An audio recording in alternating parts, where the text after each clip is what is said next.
Howdy, Ken Nelson here. Welcome to my kitchen. It's kind of cool outside, and I count myself as kind of a coffee guy, but sometimes you get a little tired of coffee and you'd like to have a cup of hot chocolate. Something that's a little softer, a little easier, and of course has chocolate in. But a cup of hot chocolate just isn't hot chocolate if it doesn't have a marshmallow on the top. And I don't mean the things that come out of a plastic bag from your local grocery store. I'm talking about a handmade, homemade marshmallow. Today, I'm going to make some. Join me. I have weighed out and measured my ingredients to do this with, and they're really fairly simple. There's nothing complicated here. First off, there's 200 grams of granulated sugar. That's going into a saucepan. Then we have 100 grams of water that is also going into a saucepan. And we have 60 grams of light corn syrup. That is also going into the pan. This pan is going to go onto the stove and get heated to 240 degrees Fahrenheit. 240 is kind of the softball stage, if you will, for sugar preparations. And that's where we need this to go. I'm going to give this a little stir just to mix up the sugar and to make sure the water and the corn syrup are mixed in before I put it on the burner. And then I'm just going to wait for it to get to 240 degrees. In the meantime, we need to have gelatin and water blooming. And for those of you who haven't worked with gelatin much, gelatin needs to go into cool water and then to hydrate. So I have 100 grams, basically about a cup, of cool water, and I have 220 grams is a cup of cool water, and I have 3 packets of gelatin that I've opened, and I'm going to sprinkle around on the surface of this water. That's going to form the basis for our marshmallows. And we need the gelatin to hydrate and soak up water, and then it will become liquid when we pour our hot syrup in here. And I'm doing this in a mixing bowl because we're going to use the whisk attachment on the mixer to whip this all up, because it takes 8 or 10, 12 minutes to whip the syrup and the gelatin together to form this lovely foam-like thing that we call marshmallows. So, let's go to the stove and turn our sugar on. I've just put the sugar, water, corn syrup mixture on the burner. I'm turning this to high because we need this to boil.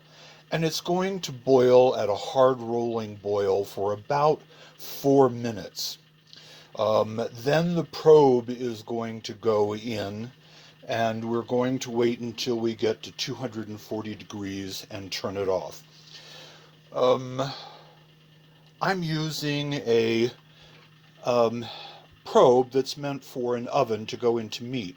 But I've found over the course of the years it's incredibly accurate, and it works out very well because the little module has not only a timer in it, but it also has an alarm for temperature. So if you set it a few degrees lower than where you really want it to go, it alerts you so you're really paying attention. That being said, before I started, I lined a paper, a little square pan, 8 by 8, with parchment paper, because that's what we're going to put our marshmallows into when they finish whipping. And I didn't want to have to do that at the end because folding and cutting paper sometimes is a little fiddly. So I did that before we even began. Um, Once this goes into the mixer, we'll turn it around and watch it foam and kind of go from there. The sugar has just now come to a boil, and it's going to take 3 or 4 minutes before it gets to 200 plus degrees. So after the timer goes off, I'll put the probe in and watch it a little more carefully at that point. I've just put the probe in the sugar, and we're at 230 degrees. That's after about 3 minutes. So we've got another 7 degrees to go before we can take the syrup out and start pouring it into the water mixed with glycerin. The gelatin, if you recall, was just sprinkled across the top of the surface, and it needed to hydrate so that when we put this in, it literally dissolves and melts. There's our timer. We've hit 240 degrees. I can now turn the heat off. I'm going to take the probe out. Going to move the camera around to the mixing bowl, and I don't know if you can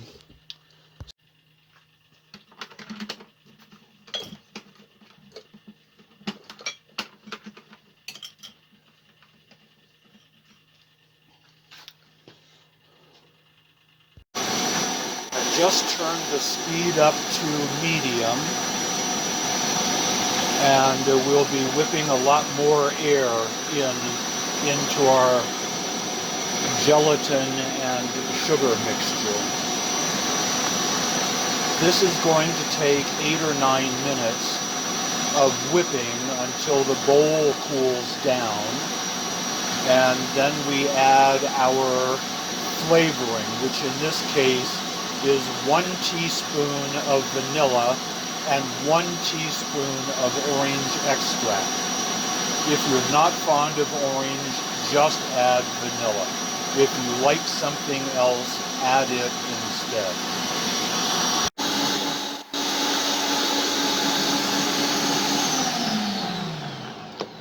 I'm going to turn this off for 1 moment and scrape the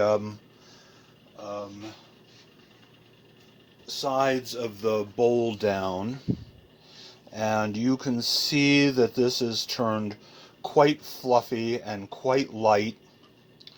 The temperature is still a little warmer than I'd like, and I have yet to add the flavoring.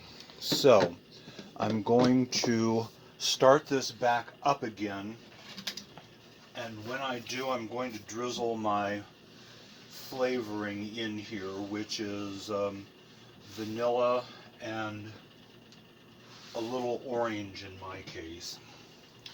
So here we go.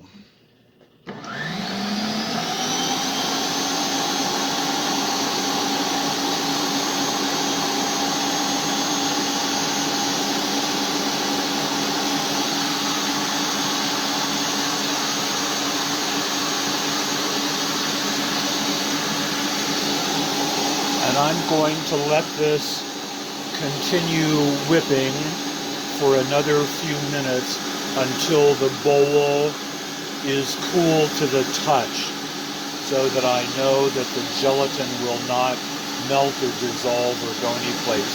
The volume has increased almost by triple from what it was when I added the sugar. The bowl is now cool Our marshmallows are basically done being whipped. Now to clean the beaters out and get them into a sink.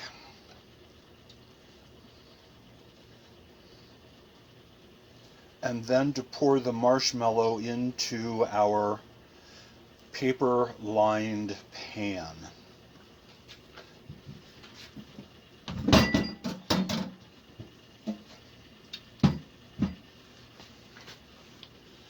So,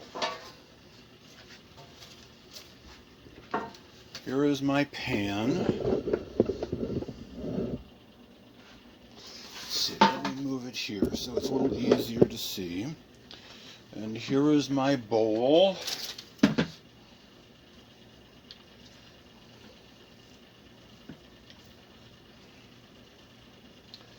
going to scrape the marshmallow off the sides and try to gather it on one side of the bowl, so this will be easier to pour. This isn't really going to pour. You kind of have to push it out with a spatula because it's foamy. There we go. There's the first one.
Okay, our bowl is moderately clean. Now to see if we can spread this around our pan to get it to be a little more uniform in thickness.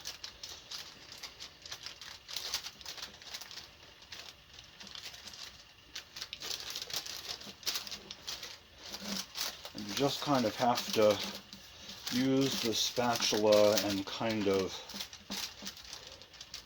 push it into place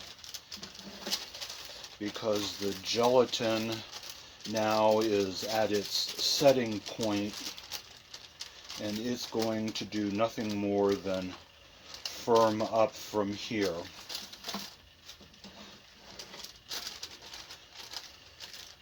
So we're probably going to have some rather lumpy marshmallows, but that's okay because they're going to taste delicious.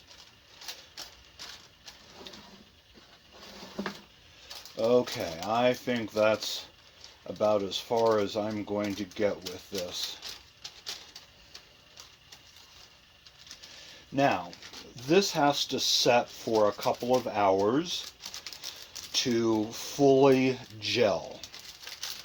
And when it does that, we'll be able to peel the paper right away from it, but we're going to need to dust it with a little something so it isn't sticky on the surface. And that something is going to be some powdered sugar, 1/2 cup of powdered sugar and 1/2 cup of cornstarch mixed thoroughly so that it will provide a kind of an anti-caking circumstance for the sugar and will keep the marshmallows from sticking. So we'll be back in a while when it's ready to cut and peel.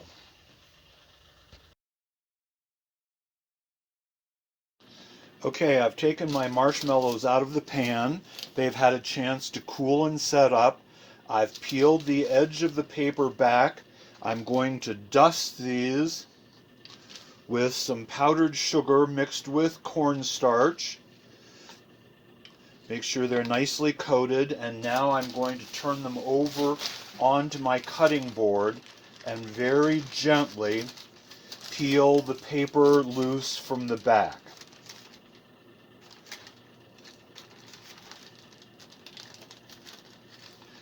Because this has been in contact with the paper, it hasn't had a chance to set up quite as much as the front has, so we're going to dust this generously with powdered sugar and cornstarch, because we're going to cut these into pieces so that they're easily formed into marshmallows. So I've got a nice clean knife here that I'm going to use.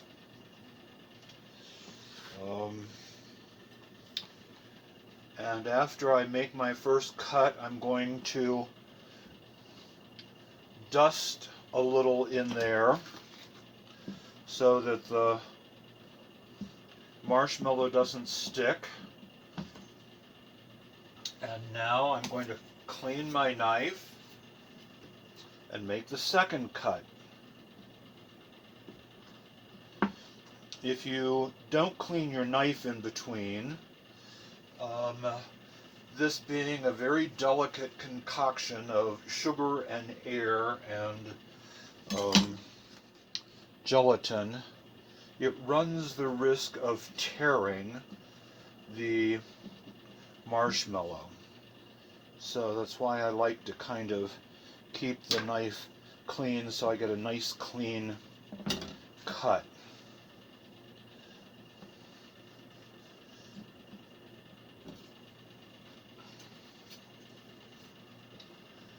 Okay.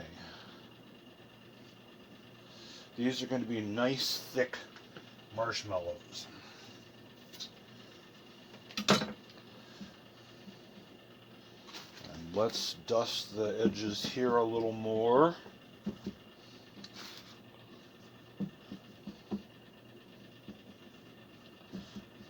Okay. That looks pretty good. Now, I have put a cake rack on top of a pan. And I'm going to put my marshmallows on top of this because now they need to dry for 12 to 24 hours to firm up so that they can be stored in an airtight container without getting sticky. If you don't dry them and just put them into a container, they'll have a tendency to draw the moisture to the outside and be a little sticky. And I don't know anyone who appreciates gooey, wet marshmallows. So I'm rolling these in the powdered sugar mix. I'm standing them on ends so I can get them all on my rack here. And I'm going to put them back in my unheated utility room so that they will air dry a bit and firm up so I can store them in an airtight container. These are not perfectly shaped marshmallows, but they're going to be quite interesting floating on top of a cup of hot chocolate or a warm brownie, because they kind of look like a slice of a cloud. And in fact, that's really not too far off from what they are, because they're mostly air with a little sugar and a little gelatin to hold it all. They really are kind of pretty this way.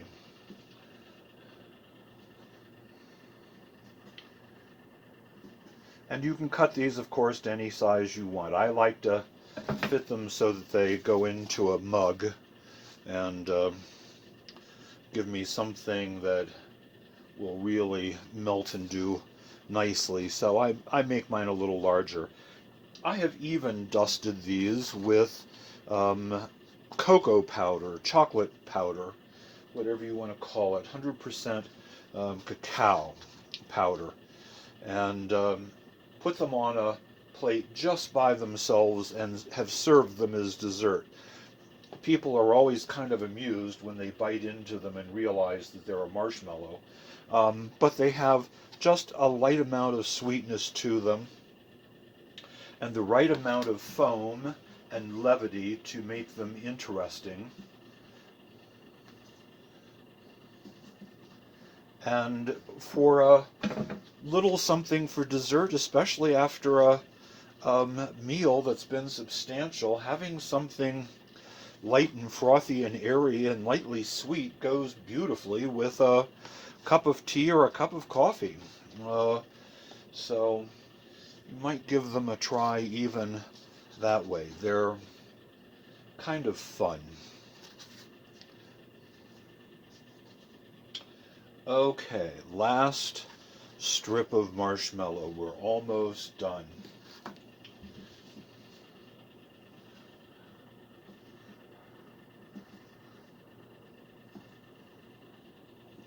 And I'm going to have the last one. Yum. The orange that I added to the vanilla is not strongly pronounced, but it's enough that you know that this is not a commercially made marshmallow because it has flavor.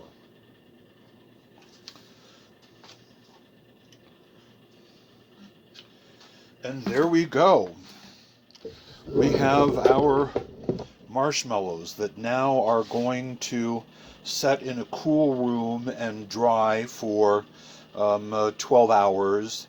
And I'll turn them once in between so that if there is anything that hasn't gotten air, it will dry. Then they're going into a cookie tin that's airtight and they'll set. These will last easily for a week or more and do just fine. All right, hope you try this and have some fun with marshmallows. Cheers!